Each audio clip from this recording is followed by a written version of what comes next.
Hey, Spence. I thought you were retired. Oh, yeah, well, so did I. Who's the new guy? That's Joe. Joe. Bring her along.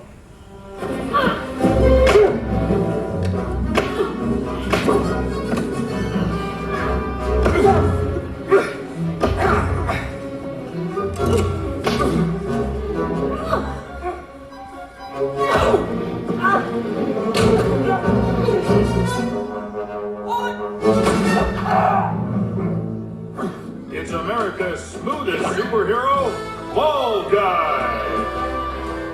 He's aerodynamic. Bald Guy is a master of disguises. Quick, aim my head at the sun.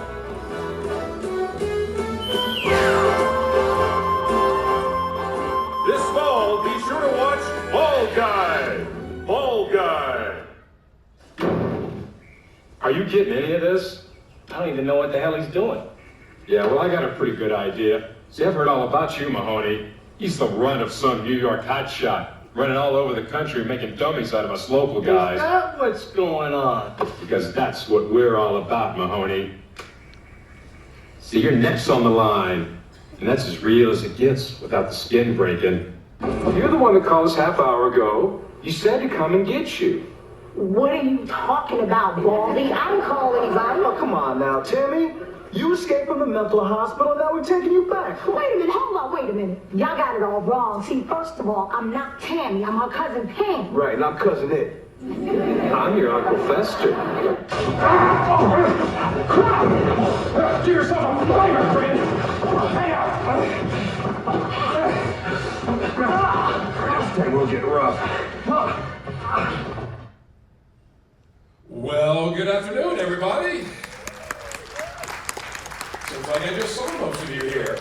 Well, thank you for joining us today. What you just saw there was an example of my acting reel, which is a tool that we would use in Hollywood to maybe get a job, or maybe get a better agent, or maybe submit ourselves directly to a casting agent that would maybe we heard through the grapevine that they're looking for a certain type of person for an upcoming feature. For as long as Hollywood's been around, the casting is pretty much the same, particularly for actors. Now, if you have an agent, which you really need, because they're the ones that are going to submit you to the studios and the casting directors, so they'll send an 8x10 headshot of you to the casting agency, and on the back is stapled your resume and all of that stuff. And then you might get a call, say on a Tuesday, from your agent saying, on Friday, you've got an interview or an audition down at Warner Brothers for Will and Grace. So you drive down there, you walk in this huge cavernous building about like this, and you're looking at 400 people that are all reading for the same role that you're reading for. Now, if you're lucky, if you have whatever spark they're looking for that particular day, you might get a call back, which means maybe a day or two later, you go back to Warner Brothers and you walk back into the room, and now rather than 400 people, they've narrowed it down to 230 people. And then a second call back, and now they've narrowed it down to 98 or whatever, and so on until hopefully and eventually you get the job. But with stunts, it's completely different, because the stunt aspect of the industry is so small and so insular that you're not going to be cast for that directly. Basically what happens is a stunt coordinator that knows you, knows your work, knows your physical abilities, is going to call you up out of the blue and say, hey, next Friday, I've got about 3 days worth of work over at Universal for this Western, you available? Now there might be an opportunity where maybe a stunt coordinator has never worked with me, but a fellow stunt buddy is friends with the coordinator, and the coordinator says, look, I'm trying to find some 6'1" bald guy to play a biker. And then my buddy will say, hey, well, I know a guy. So the coordinator might call me and say, hey, can you send me your reel or send me your website? So what I thought I would do before we open this up to any questions you might have, I'll just show you what a stunt reel would look like. And then if that elicits any questions, I'm happy to answer those. So James, if you've got that queued up, and I can talk over this because there's no dialogue. The first thing you're going to see is from a cable show, a kid show called Cousin Skeeter. I play a burglar that breaks into a toy store, and the stunt is they roll real marbles on the floor, and I just have to run, slide, and fall on real marbles. Anyone in this room could have done that, at least once. Now that is a real plate glass window. That was not candy glass or breakaway glass. For the TV series Sequest, I doubled Peter DeLuise. If that name sounds familiar, his father was the comedic actor Dom DeLuise. Now the nice thing about this particular episode is that Peter's character discovers his evil clone. So every fight sequence, all the fire, all the smoke, the explosions, we had to shoot at least twice. Once with me playing Peter's good character, and once with me playing his bad character. Now, this is Double Dragon, which is truly one of the worst movies ever made. But it is notable in my case because if you look at the makeup on my arms and my head, that took 5 hours every day to get into. My call time was 3 a.m. in order to be ready to start filming at 8 a.m. Here I am doubling Arnold Vosloo in an episode of Charmed. And back to Sequest, I'm driving the Hummer here. The great thing about this series, it was produced by Steven Spielberg, so it had a huge budget. So we're always crashing things and blowing things up. Now, if we have any fans of Days of Our Lives, and if you go back as far as the Jack and Jennifer wedding, well, that was this. I'm very proud of this because it was a 2-part episode, and we actually won the Daytime Emmy this year for this episode. I got nothing, the producers got an Emmy, but. 2 things you never want to do as a stunt performer. You never want to claim you did a stunt if you did not perform it, and you never want to say you can do a stunt if you're incapable of doing it. Now, I'm driving the dump truck here, but you're going to see in just a second, we're going to roll this thing. I did not roll it, so I did put a little disclaimer on there just because it was just such a good little tag. And then lastly, for a Right Guard commercial, I'm on a bike. You might see a little thin cable coming out of my back. That is aircraft cable, and that setup is called a jerk back rib. And that's the type of thing that you would use maybe if you're riding on a horse and it's supposed to look like you get knocked off the horse by a tree branch. Well, basically, they say, okay, here's the tree right here, and they measure out that cable and put it to an anchor point, and then you're wearing a vest underneath your wardrobe, so just when you're about 6 inches away from hitting that tree branch, you basically stop in midair, the horse keeps going, the camera's on the other side, so it gives you the illusion that you've actually been hit by the tree branch. Or maybe you're on a motorcycle, someone's in the street, and they run a 2x4 at you, same type of thing. So anyway, that's my stunt reel, everybody.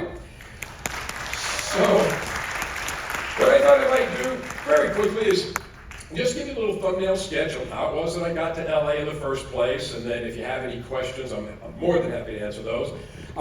Went to junior high and high school in Naples, Florida, and really? Naples? Oh, okay, you're right there, good. My agent, ladies and gentlemen. And I was doing all the theater performances and stuff and really heavy into theater. Went off to the University of Mississippi with all the intentions of going into law school because Ole Miss has a very fine law program. In fact, the author John Grisham is a graduate of Ole Miss Law School, and that's why all of his novels take place around small town lawyers and whatnot. So I'm there majoring in political science and pre-law courses, and then I kind of got the acting bug again, and I thought, I think I would rather play a lawyer than be a lawyer. So I changed my degree from political science to theater, and then my freshman year there did all the theatrical performances there for the university. Went home for vacation and then did a little soul searching, and then thought, well, this is interesting. I'll go back to school for another 3 or 4 years. I'll get a slip of paper that says I know how to act, and then I'll either have to move to New York or Los Angeles, where nobody's going to care if I have a degree. So the day after I turned 20 years old, and all of my infinite wisdom, I moved everything I owned in a Volkswagen Beetle, 2,500 square miles to Los Angeles, without any idea whatsoever how to go about the business of getting into show business. So I did what every struggling, starving actor did. I just had a series of odd jobs. I dug ditches, I moved pianos, I worked construction, and then about a year into this grand experiment, I was very lucky. I got hired as a tour guide at Universal Studios. If you've ever been there, that's where we take the tourists in the trams down along the back lot, point out where all the movies and TV shows were made over the years. And about 6 months into that opportunity, they approached me and asked if I would like to be the show announcer for the Western Stunt show. And this was the old cowboy show where the guys would run around and shoot each other off the roof and stuff like that. So here I am, I'm now 21 years old. I'm hanging out backstage at the biggest and busiest movie studio in the world with all of these grizzled Hollywood veterans. And looking back now, I realize they were only 27 years old, but they obviously had so much more going on for them career-wise than I did. So, as is often the case with stunts, is that someone almost will literally throw their arm around you and say, come on kid, let me show you the ropes. So, in between shows at Universal, we'd go out into the empty arena and they would show me how to lasso and how to crack a bullwhip and then how to throw punches and receive punches and eventually how to do high falls. So what I thought was just goofing around with some buddies, unbeknownst to me, they were actually training me in to do the show with them. So there I was. Now I was performing the show 4 or 5 times a day. As they went off and started doing film and TV work and became stunt coordinators, they pulled me up in their wake, and then when I became a stunt coordinator, then I in turn reached down and brought up, the new generation of stunt performers. So with stunts, it's very, again, very nepotistic. You'll see the same names on the end credits for stunts. It's usually fathers and sons or uncles and nieces and nephews. So stunts, you kind of look after yourself, you pay forward and pay back. But with acting, it's all just that machinery of getting, auditioning and hopefully getting the callbacks and then hopefully getting the role. And then once you get a role as an actor, you give 10% of whatever you make to your agent. That's how your agent gets paid. The stunt coordinator doesn't get anything because he's almost like an associate producer. He's kind of facilitating this. So anyway, I've got Lauren down here with a microphone. So if you do have any questions about LA or the Brilliance, I'm happy to answer those. All right, thank you very much. Anything? Oh, it's always the other side, yes.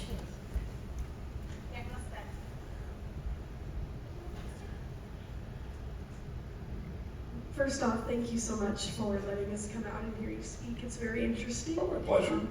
So I'm curious, as a stuntman, is there a union or group in place to ensure the safety of stunt performers? And how do you, as a stunt performer, know the limit to a stunt? Whether or not you're able to express that on set, that you feel safe or unsafe doing that? Oh, those are great questions. First part is that stunt performers are covered by the Screen Actors Guild. So the same union or guild that covers the actors covers stunt performers. The money is based on whatever the union contract is. Let's say that you and I are doing a Western at Warner Brothers, and you're one of the saloon girls, you're hired as an actress, just for a day player, you're just there for one scene. I'm hired to be in the scene with you, but as a stunt performer. Now, because of the last strike that was just settled. I don't know exactly what the day rate is. Let's say it's $1,000 a day. So we have a scene, we're in the saloon together, and you're serving beers to all the guys, and I'm playing cards, and I get a little flirty with you, and you take one of your beer bottles and hit me over the head with it. Well, at the end of the day, and that was pretty much the end of your scene, you may have had some dialogue, you're going to walk away with $1,000, and I'm going to walk away with $1,000 because I got hit in the head, and that's called ND stunts, or nondescript stunts. I knew I was showing up, I was going to do something, wasn't necessarily sure what, so I bring all my gear with me. But let's say that same scene, I get flirty with you, you hit me in the head with a bottle, some of your big brothers, they drag me up the stairs, they throw me over the railing, I swing on the chandelier, land on the table, and then I get dragged out of the saloon behind a horse through a field of cactus. Now I'm going to start getting some little, and ironically they're called bumps, little financial bumps for not necessarily how many times I do the stunt, and there's no graph, there's nothing that says, all right, a high fall from 20 to 30 feet is $100, and 30 to 40 feet is $200. It's just at the end of the day, the stunt coordinator will go to the producer and say, hey, John really laid it on the line for you today, I'd like to float an extra, $3,000 or whatever. As far as the safety, yes, if you're doing a union film, it's, everybody's very, very cognizant of safety, or should be. And a stunt coordinator will have more respect for you if you refuse to do a stunt before you're on the set getting ready to do it. The only stunts I've ever refused were motorcycle stunts. Now, I can ride a motorcycle, but I didn't grow up around them, and there's 1,000 other stunt performers that can perform a jump or a slide much better than I can. So I have turned down that. And I've known stunt performers that have gotten on the set, and then they've seen what the setup is for a particular stunt, and they've said, that just looks a little wanky to me, so they've chosen. So you do have the option to not do it. What else? All right, next question. Hi. Hi. How did a real bullet get into the gun on the set of Alec Baldwin's? How does that happen? That, because I'm removed from that intimately as much, but so I have read a lot of the stuff that you have, but in talking to other friends, from what I understand, that was a non-union film, down and dirty film. Non-union, you don't have a lot of the protections that you do if you're on a big union film. Alec Baldwin was also the producer of the show and whatnot. From what I've heard, that they were out in the desert, and during breaks or on a day off, which I don't think they really had any days off, because it was only a 28-day shoot from what I understand. But when they had some time off, all the crew and everything would bring their handguns out to the set, and would be shooting at bottles and old TVs and just playing cowboy. And then apparently, depending on who you believe, apparently one of those live rounds got mixed into the dummy rounds. So, long story short, how it happened was inexcusable. The fact that it did happen, the fact that even once a live round went into a gun never should have happened. Every movie or TV show I ever did, and even when I was doing the live shows at Universal, when we're loading our guns, if I'm going to be aiming a gun at you, first of all, from this far away, I'd never be aiming right at you. I'd be aiming off to the side, because again, camera's not going to know the difference. But I would go up to you before our scene, and I would show you the gun and say, the chamber's empty, here are the dummy bullets, it's going to have some gunpowder in it because of that pow and that explosion, but it's not going to have the lead bullet tip. So if you see the lead bullet tip, you know something's wrong. So then I would put the gun in and say, okay, there it is. So a lot of things didn't happen.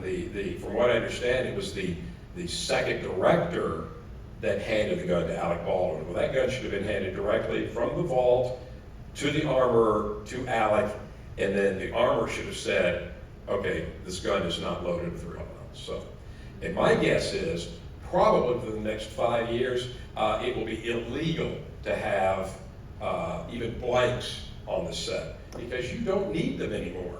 with CGI and computers and all this stuff and AI coming up, you can make a huge explosion that's simply digital.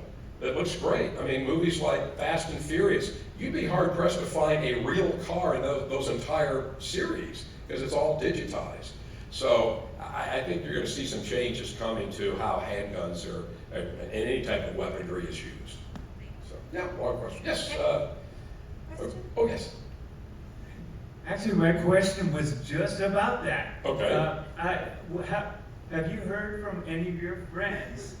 Are they concerned about losing business? Somebody's going to model them in with CGI?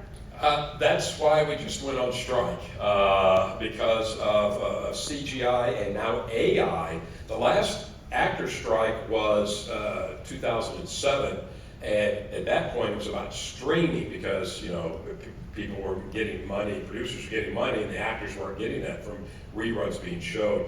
Now the concern is AI and CGI.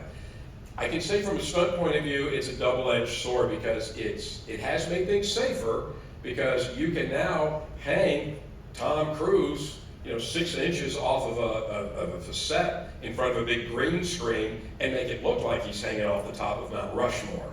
Whereas 30, 40 years ago, you probably would have had to have had a real stunt performer hanging off the side of Mount Rushmore or done some, you know, some camera tricks.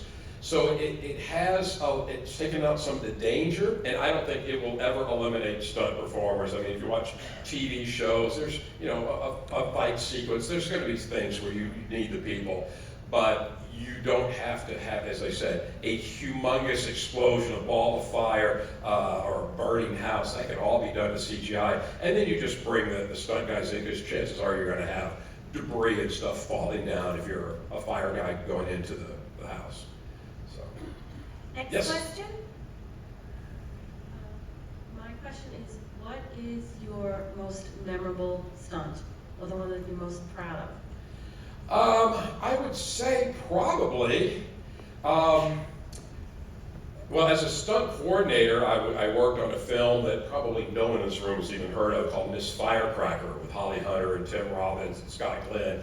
And I was a stunt coordinator on that movie, and all the actors that were on the set either had won or were going to win an Academy Award. So just sitting on the set with them as a peer and talking about nothing, family, sports, food, you know, just being people, that was very gratifying. But personally, the stunt that I was most proud of was actually the one in Sequest where I had to jump through the plate glass window. We shot that in an abandoned diner outside of Orlando, Florida, and the windows were pretty big. I mean, they were almost as big as these frames here, but they weren't just normal windows straight up and down. They were actually angled out over the sidewalk a little bit, I guess for decorative appeal or something. So as I'm trying to figure out how I'm going to run and jump through an angled piece of glass, the special effects guy came up to me and said, "We've got a little bit of a problem. The window is so big, and because it's angled, we can't put in the breakaway glass or candy glass because it would crack under its own weight.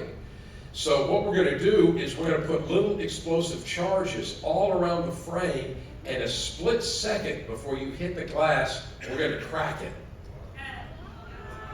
You hope. So the way the scene was set up, if this was the inside of the diner, they mounted the camera on the floor aimed up at the window. Peter DeLuise is on the floor in front of the camera. I'm outside in the parking lot, and usually on a film set or a TV set, it's always the director that says action and cut. But if it's a kind of a hairy stunt, the stunt performer is going to be the one that gives the thumbs up. So I'm trying to gather my courage to do this, and the stunt coordinator came over and said, "All I can tell you is run as fast as you can, jump as hard as you can, and pray that the glass is breaking." It's very so. Okay, and action. So I run across the parking lot, I hit a little mini trampoline, I clear the sidewalk, clear the hedge, go through the glass, slide across the table, land on the floor. I tap Peter DeLuise on the ankle. He stands up into the field of view of the camera. One take. That is not what I wanted to do again. What else? You got something else? Oh, yes. Yeah, I have a question. Sure. It's kind of a two-part question. Okay. As we get older, how is your body holding up from this? And it looks good. Oh, Don't get me well, wrong. thank you.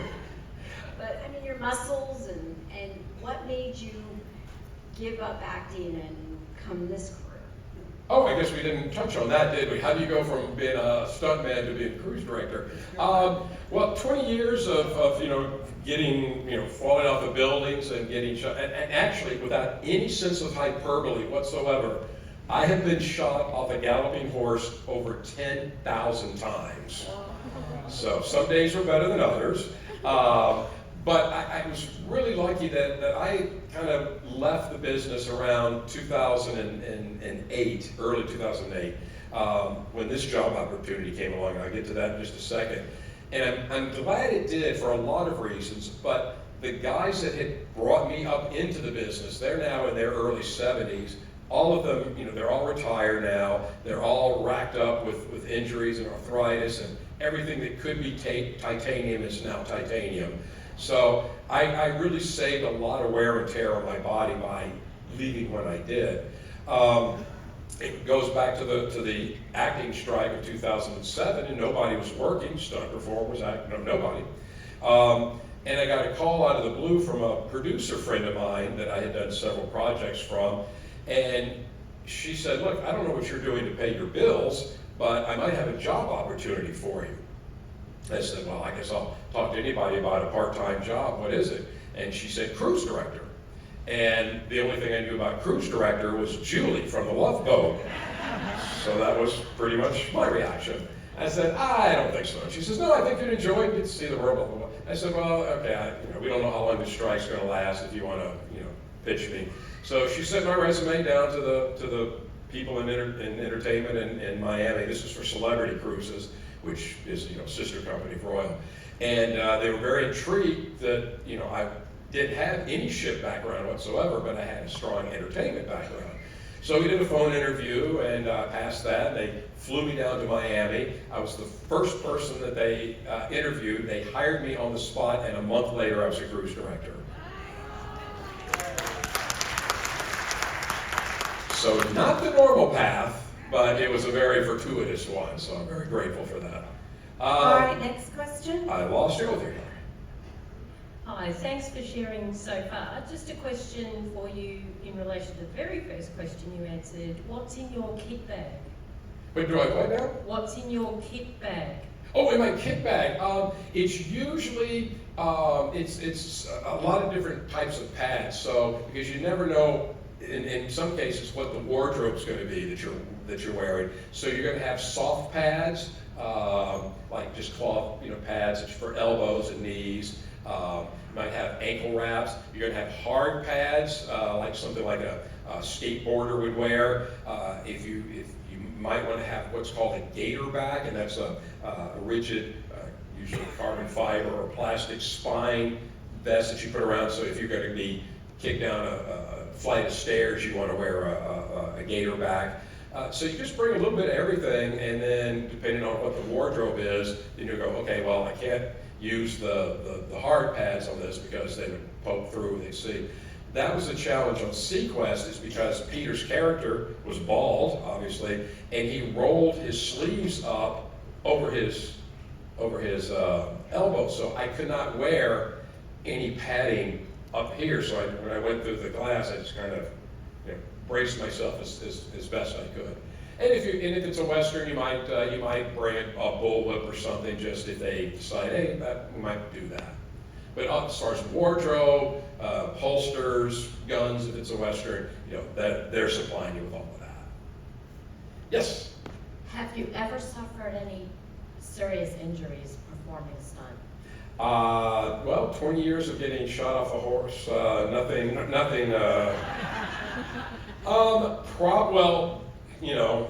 fractures, bumps, bruises, cuts, burns, and honestly, I have no idea how many concussions, 7, 8, 9 concussions maybe. Most of those were because of a horse, and some of them were bike related, so yeah, it's, but that's part of the territory, and unfortunately, that's why we're there. What's that? Nothing major. I mean, fractures, but nothing sticking through the skin.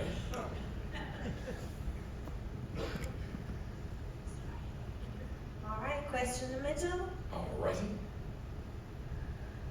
So I was wondering, is there any like training facilities to be a stuntman or anything like that? There are, but I would never recommend them because you're going to get some. You might run into a thing of some fly-by-night person or maybe a stunt guy that whatever that says, "Oh yeah, I can train how to do this," and you might have the opportunity to work with some apparatus that you wouldn't have if you were just sitting at home wanting to be a stuntman. I mean, whether it's an air ram, that's the type of thing that launches you in the air, maybe from an explosion. You might have some.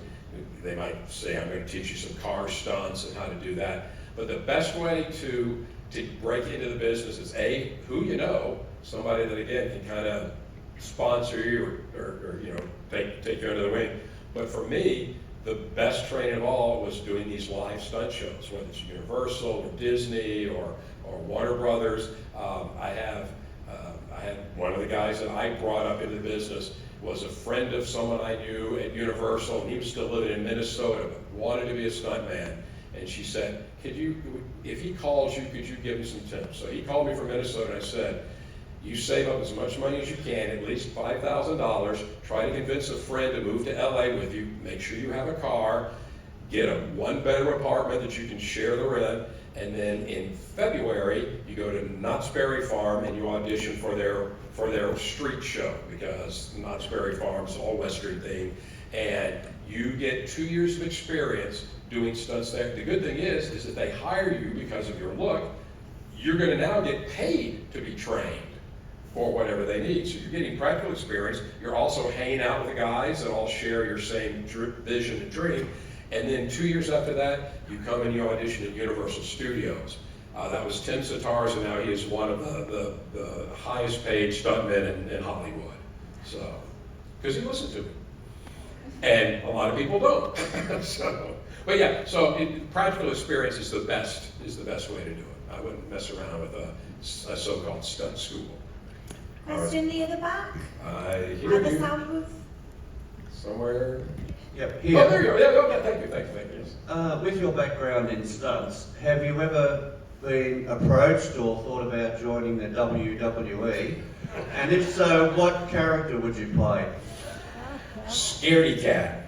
I actually, funny you say that, no one has ever asked that. It was 1989, and I was approached by a manager for, I guess it was WWF back then, before they changed their name, and I was actually approached to see if I would be interested in getting into it, but I kindly passed because back then in the late 90s and the late 80s, early 90s, a lot of these guys were on steroids and their workout regimen. I just didn't have any interest in going that and really bulking up to that degree. I give all the credit in the world to these professional wrestlers. I mean, they are true athletes. I mean, people like The Rock, this actor. So if you can get in that ring and do all that stuff, kudos to you. But that was not something I wanted to pursue. Nope. Nothing? Yes, no? Over here. Oh, okay. We'll take another one or two and then. Hey, so I was IRC 479 out of Atlanta, medic. Between you and explosives made my job extremely difficult. Stunts was always like, yeah, we can do a little bigger, and explosive is always like, yeah, we can do it bigger. Yeah. But the idea of explosives were bigger versus what stunts saying bigger usually don't correlate. Well, I think that was one reason why it's always like every 10 or 20 years the young punks of stunts coming up say, how come we don't have an Academy Award for stunts? Well, the reason you don't have an Academy Award for stunts is because if you did, guarantee the producers would really push the envelope and they want the bigger explosion and more people flying and everything. So yeah, but I agree 100%. The motorcycles were always the ones that made me the nervous. Yeah, I shut several productions down based on motorcycle stunts that were not set up correctly. Well, God bless you for being there, because it's on a union film. You definitely want to have people there, whether it's an armor, the special effects person, the stunt coordinator. Everybody's supposed to be looking out for one another. It's not worth it for somebody to get hurt at the end of the day. Do we have any other questions? Anything?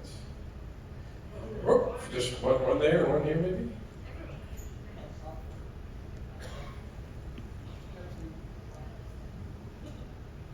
So who was your favorite person to work with, and who was the person that you disliked the most? I knew that was going to be a two-part question. I will tell you the person, not that I disliked the most, but the person I was the most anxious working opposite was because of her press that she was getting during the time with Shannon Doherty when we did Charm. And she had some infamous run-ins with paparazzi and fans and stuff when she was on, was it 90210 or something? And so she had kind of a nasty reputation in the tabloids. And my scene, doubling Arnold Vosloo, was I was literally nose to nose with her for hours because the camera was way off to the side, and she was going to zap me or zap Arnold's character with her magic powers, and I was going to spin out. And we just talked all day long about, just anything. I mean, she could not have been nicer. The scene was that, and I had that jerk back rig on me, and so when she did this, they were pulling me, out of the scene as though she had magically, zapped me away. We did that about 5 or 6 times, and the director came over and said, that just doesn't look right. I said, she's doing this, so you should spin out of the scene instead of go straight back. So they brought the cable from behind me around the front of me and put it into the back of me. So this time when she did that, it actually spun out and went back. Well, we did that, I think, 7 times, and on the 8th time, I tore my rotator cuff, and then we did it 3 more times after that, and that was the only scene I had with her. And so as I'm kind of winding down, the producer came over with Shannon, and the producer saying, Shannon thinks you hurt yourself. And I went, no, I'm fine, everything's good. She says, no, Shannon, she was watching you. She knows that you're not quite right. I said, no, I'm really fine. And she says, Shannon wants you to go to the hospital. Shannon never said a word to me. I said, okay, I'll go to the hospital. So, and I did tear my rotator cuff. So, but the nicest actor I ever worked with was bar none, John Travolta. Shot was in Get Shorty, and we shot that in MGM Studios. It was February, very cold. And I always prided myself on being like the first one on the set, because in LA with traffic, and you just don't want people waiting on you. So I'm literally almost always the first one there. So I'm in the sound stage and trying to keep warm, and somebody's sweeping up in the corner, and I hear this voice behind me going, hey, good morning, how you doing? And I turn around, it's John Travolta, and he's got a big leather, pilot jacket on, a big mug of coffee, and he holds out his hand and he goes, hey, I'm John. And I go, yeah, I know. And he says, what are you doing here? I said, well, I'm going to be one of the stunt guys later. He says, oh man, we're having a great time. This movie's going to be so much fun. And Danny DeVito, Danny's just keeping us in stitches. He says, man, you're early. Did anybody show you where your dressing room is? Let's go figure out where you're supposed to be. Are you hungry? Have you eaten yet? I mean, he acted like I had, been with the movie for the whole shoot. I was only there for that one day. So yeah, John Travolta, perfectly and professional, was the nicest guy. So, all right, well, folks, I guess that's about it. Oh, wait, one more. Oh, you're way up there. I lost you. I came this fall. We take it. Okay, yeah. Good point. And I'll make it quick. Sure. Did you ever get to play a lawyer? No one has ever asked that question. The first role I played was as a lawyer. I never even thought about that. Boy, thank you for reminding me that. The first role I played was as a lawyer. That was crazy. Now, when I went out to LA, I had shaggy golden beach blonde hair and gold aviator glasses. I looked like the love child of John Denver and Jimmy Buffett. But I was always going out and being auditioned for The Boy Next Door. So, Coca-Cola, McDonald's, stuff like that. And then when they asked me to shave my head for Masters of the Universe, I immediately now was suddenly going out for Bad Biker number 2, Thug number 3, you know, Psycho number 8, whatever. So my only lament in my career was that I never kissed the girl. I killed the girl a couple of times, never kissed her. All right, well, ladies and gentlemen, we got a busy day. I know you got stuff going on. Thank you so much for joining us today, and I'll be down here for Monday if you have any other questions, and we'll see you around. Bye-bye.